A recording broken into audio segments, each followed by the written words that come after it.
Okay na? Oo. Kay ba? Maraming salamat sa FW na tumulong sa amin. Maraming salamat po. Salamat talaga.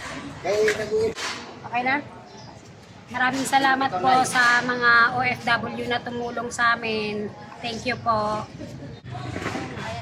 Thank you po sa OFW OFW. na tumulong. Itong kunting tulong. Thank you po. Padala sa'yo na OFW. Ma'am Shinishi. Kasi iparating daw sa'yo. Shinishi. Pwede mo magpasalamat. Opo. Pwede po magpasalamat sa video. Ma'am Shinishi, ito po yung binigay nyo na 1,000 para po kay nanay. Ito po yung kumatok ng pintuan namin nung nasusunog kami. Maraming salamat po, Ma'am. Shinishi. Ma'am Shinishi, sa binigay niyo sa akin, sa amin, lahat. Marami pong salamat na katulong po sa akin. Okay, okay. Salamat sa OFW sa Limandan. Thank you po. Dati na po OFW, nag-inukil na